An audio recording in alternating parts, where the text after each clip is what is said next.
जी त महको ना थो उहो वीचारो गयो धंधे ते जी धंधे ते गयो महीना ॿ टिनि कटे आयो पछो राति जो भेड़ा था त इहे ॾोसी ते इहो मनु खजे पियो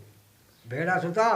त ॾोसी खे न उथलाईंदी पुथलाईंदी उड़ो पियो कराईंदी पर सवारी कोन्हे तॾहिं ॾोसी कहे वाह सचगा ॾींहड़ा वाह अजूणी राति मुखा बोलो महका पिरीन कहो मन की बात कहते न थियो कीअं तॾहिं तो महको कहे मन मन मेला होए ज्ञान कड़वो होए गयो ॾुध मन मोती भॻा सजाने थे अॼु तो ॾोकरो हिकु थो पीरसन 60 साल ते पढ़ियो उहे कहिड़ो कमु करियो जो मथां मेह वठो ढगिया जेको ले वीचारो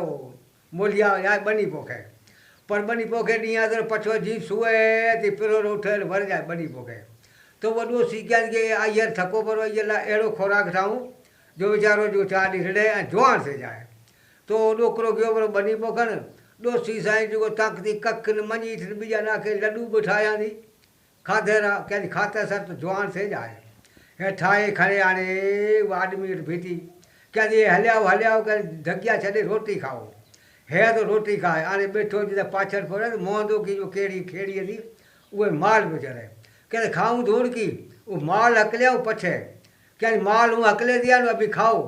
वो तासड़े में लड्डू ठाहे कहते भरता ए जहर आए हूँ वॾो ए निंदकी जहर ठाया ये मैं खाधा तो मर्स पड़ो हे करेगी भगाने जी यानी से तो कहते परा तो दिया ढगाना तो ना ढगाने साईं माया ने टिके चढ़े गए और नत रता ओगारो चस्को भी पे और ए लुखी रोटी भी अच्छे खाए दाढ़ी भी डुबे दोसी माल पर कदे पछी वरी उठाए